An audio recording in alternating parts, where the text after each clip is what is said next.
in time to find Pooh anxiously counting his pots of honey. "Isn't it odd?" said Pooh. "Isn't what odd?" Pooh rubbed his nose with his paw. "I wish they would sit still. They shuffle around when they think I'm not looking. A moment ago there were 11, and now there are only 10. It is odd, isn't it, Piglet?" "It's even," said Piglet. "If it's 10, that is, and if it isn't, it isn't." Hearing himself saying this, Piglet thought that it didn't sound quite right, but Pooh was still counting, moving the pots from one corner of the table to the other and back again. "Bother," said Pooh. "Christopher Robin would know if he was here. He was good at counting. He always made things come out the same way twice, and that's what good counting is." "But, Pooh," Piglet began, the tip of his nose growing pink with excitement. "On the other hand, it's not easy to count things when they won't stay still, like snowflakes and stars."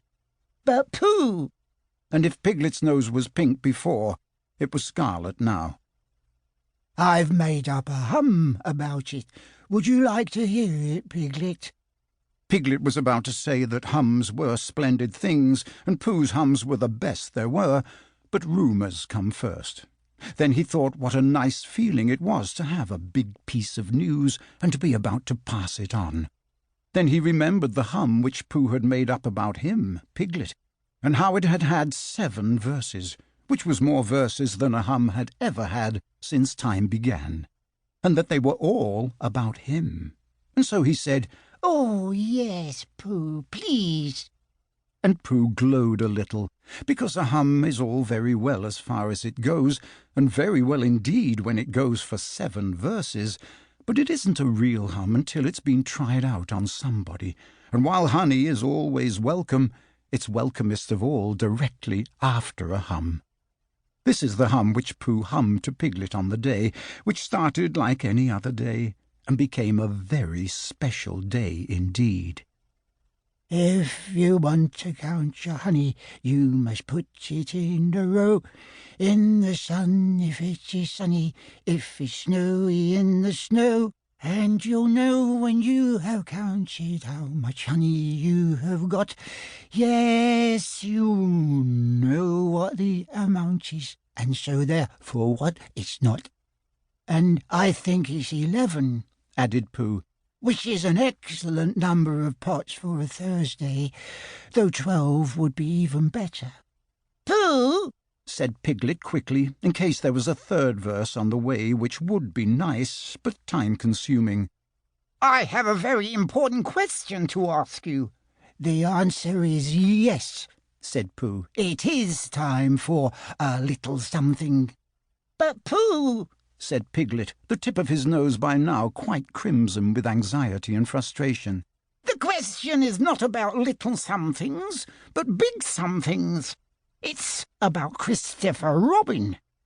Pooh, who had just put his paw into the 10th pot of honey, left it there, just to be on the safe side, and asked, "What about Christopher Robin?"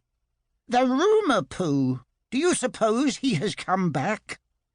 Eeyore, the grey donkey, was standing at the edge of the 100 Acre Wood, staring at a patch of thistles. He had been saving them for a rainy day, and was beginning to wonder whether it would ever rain again, and whether, by the time it did, there would be any juice left in them, when Pooh and Piglet came by. "Hello, little Piglet," said Eeyore. "Hello, Pooh. And what are you doing around here?" "We came to see you, Eeyore," said Pooh. "A quiet day, was it, Pooh? And if we haven't anything better to do, sort of day? How very thoughtful." Piglet wondered how it was that every conversation with Eeyore seemed to go wrong. "Time hanging heavy, was it, Piglet? And, Pooh, I would thank you not to stand on those thistles." "Which ones would you like me to stand on?" asked Pooh. "But, Eeyore," squeaked Piglet, "it's Have you swallowed something, little Piglet? Not a thistle, I trust?" "It's Christopher Robin."